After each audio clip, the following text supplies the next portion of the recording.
दोस्तों, आज मैं आपको ये बताऊंगी कि कुल देवी या देवता क्या होते हैं और हमें उनकी पूजा क्यों करनी चाहिए। अगर हम उनकी पूजा नहीं करते तो क्या होता है। आज मैं आपको कुल देवी या देवता के बारे में बताऊंगी। सबसे पहले दोस्तों, अगर आपने मेरे चैनल को अभी तक सब्सक्राइब नहीं किया, आप इसे सब्सक्राइब कर दें ताकि आने वाली हर वीडियो आप तक जल्द से जल्द पहुंच सके। अब चर्चा करते हैं कुल देवी के बारे में। देखिए, सबसे पहले संसार में जो हम लोग हैं, ये हम सब ऋषि मुनियों की औलाद हैं। कृष्ण जी ने कहा है कि मैंने कर्म और गुणों के आधार पर सारे संसार को 4 हिस्सों में बांट दिया। अब 4 हिस्सों में जब बांट दिया तो आगे आगे हमारे अपने गुण और कर्मों के आधार पर आगे आगे संतान बढ़ती चली गई। कुल क्या होता है? कुल एक कुड़मा होता है।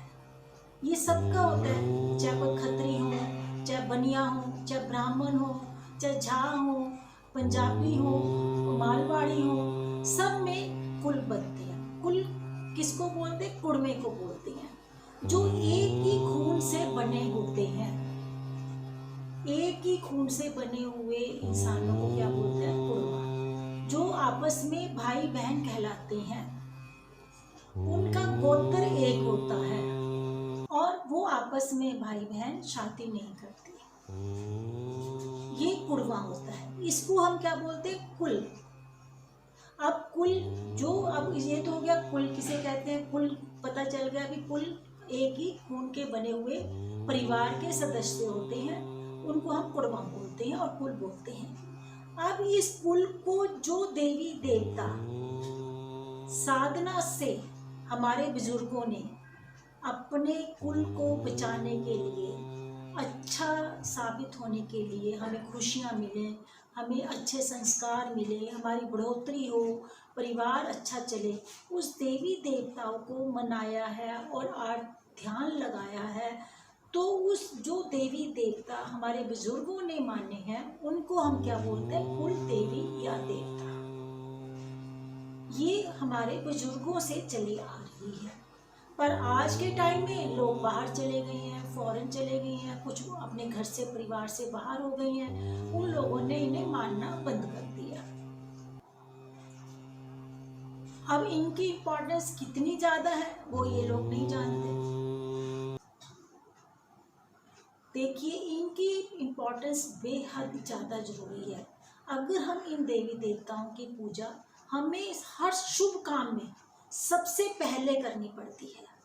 अगर हम इन देवी देवताओं को, जो हमारे कुल की देवी हैं, अगर इनकी पूजा हम सबसे पहले नहीं करते तो हमारे कोई भी पूजा नहीं मानी जाती। आप फर्ज कर लीजिए, ये आप एक परिवार समझ लीजिए कि जो हमारे घर के बड़े बुजुर्ग हैं, हमारे घर के अंदर जो हमारे मम्मी पापा हैं, बड़े दादी दादाजी हैं, अगर हम उनका कहना नहीं मानेंगे, सबसे पहले वो घर में वो मुखिया हैं, उसके बाद हमारे पड़ोसी हैं, अगर हम उनको सुख ही नहीं रखेंगे, उनको खुश नहीं देंगे, खुशियाँ नहीं देंगे, या उनका हम कहना नहीं मानेंगे, तो वो बाहर वाले को, किसी को अपने घर में एंट्री नहीं देंगे।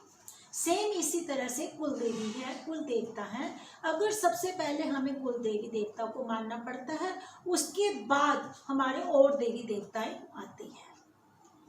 अगर सबसे पहले कोई भी शुभ कार्य हम करते हैं, अगर हम कुल देवी या देवता की प्रार्थना नहीं करते या पूजा नहीं मानते, तो हमारा कोई भी काम सकारात्मक नहीं होता।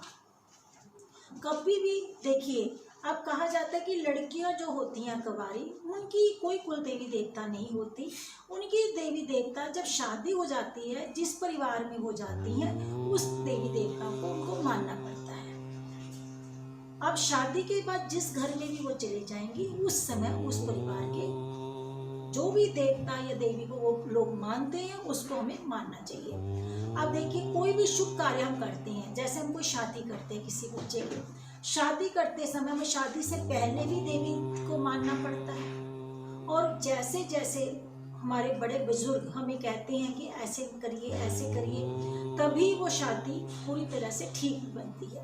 और शादी करने के बाद भी हम लोग को देवी देवताओं पे जाना पड़ता है। जो हमारा शादी में 7वां फेरा होता है वो भी ये कुल देवी के नाम पे ही होता है। देखिए, अगर कोई बच्चा को नहीं पता कि हमारी कौन सी कुल देवी है, कौन सा देवता है, जहाँ पर हमारे बड़े बुजुर्ग अपने लड़के का मुंडन कराते हैं, जब बच्चा नया पैदा होता है उसको ले जाकर मुंडन किया जाता है, वो देवी देवता कुल देवी होती है। जब भी घर में कोई बच्चा नया संतान पैदा होती है तो वो उस देवी देवताओं पे लेके जाते हैं और उसका मुंडन कराते हैं। उनको खुशी से सारा परिवार इकट्ठा बैठ के भोग लगाते हैं और जो भी अपनी श्रद्धा होती है, उनका रीति रिवाज होते हैं, वो हमें करने पड़ते हैं, तभी हमारे घर में खुशियाँ आती हैं। देखिए, जो आज के बच्चे क्या गलतियाँ कर देते हैं, पूजा करते समय ना हमें कभी भी दूसरे तरफ ध्यान नहीं रखना चाहिए। हमें हमेशा जब पूजा करते हैं, पूजा के अंदर हमें नारियल, लाल कपड़ा और लाल देसी घी का दीपक, फूल, हल्दी, इन सब चीज़ों को लेकर बैठना चाहिए। ये सामान्य सी छोटी छोटी बातें हैं। जैसे शास्त्रों में कहा गया है कि जब हल्दी की जगह पर हल्दी ही लगाएं, सिंदूर की जगह पर सिंदूर ही लगाएं। ये नहीं कि सिंदूर की जगह हमने, श्रृंगार की जगह हमने नारियल दे दिया। हमें जो कहा गया है कुल देवी के नाम पे कि हमें श्रृंगार अर्पण करना है तो श्रृंगार देना है, जो कपड़े देने तो कपड़े देने हैं। मिठाई की जगह वहाँ पे हमें मिठाई लेके जानी पड़ती है। अगर हम मिठाई की जगह में घर में हलवा पूड़ी बना लें या खीर बना लें, उससे भी भगवान बहुत खुश होते हैं। और साफ सफाई से बनाएं तो बहुत भगवान को श्रद्धा होती है कि अच्छी तरह से करके लाए हैं। घर में जितने भी आपके गोत्र के बंदे हैं, पूरा परिवार है, उनको ही ये मिठाई दी जाती है। कुल देवी की जब आप पूजा करते हैं तो जो ये पूजा करने के बाद जो मिठाई होती है, इनका प्रसाद अपने गोत्र में ही दिया जाता है। दूसरे लोगों को, जो गोत्र के बिना बाहर के लोग हैं, उनको ये मिठाई नहीं दी जाती।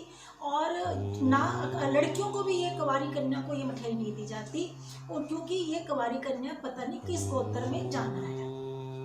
अब देखिए, अगर आप इस देवी देवताओं का मुंडन, ये पूजा नहीं करते अपनी कुल देवी की, तो नकारात्मक बहुत पैदा होती है। शुरुआत में तो पता नहीं चलता, कुछ सालों के बाद घर में काम करना बंद हो जाता है, बिजनेस चलने बंद हो जाते हैं, बच्चे बीमार होने लग जाते हैं, अचानक बच्चों की पढ़ाई रुक जाती है और तबीयत खराब हो जाती है। ऐसी ऐसी बीमारियां लग जाती हैं कि कोई भी डॉक्टर नहीं बता पाता कि क्या बीमारी है।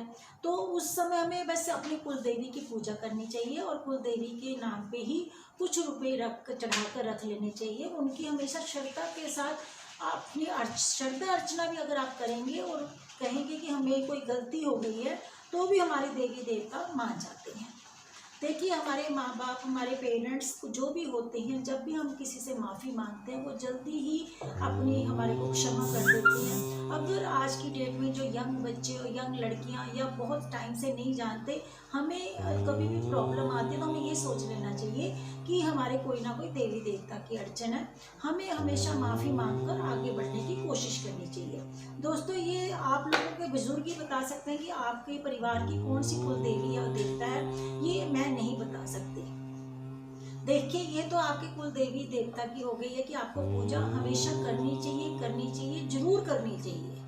अब देखिए, अगर आपको और भी कोई प्रॉब्लम आ रही है आपके जीवन में, या आपको ग्रहों के संबंधी आ रही है, या आपको परिवार में या आपके मकान में या घर के अंदर रसोई, किचन या बाथरूम वास्तु से रिलेटेड, तो आप मेरे YouTube चैनल को सब्सक्राइब करें।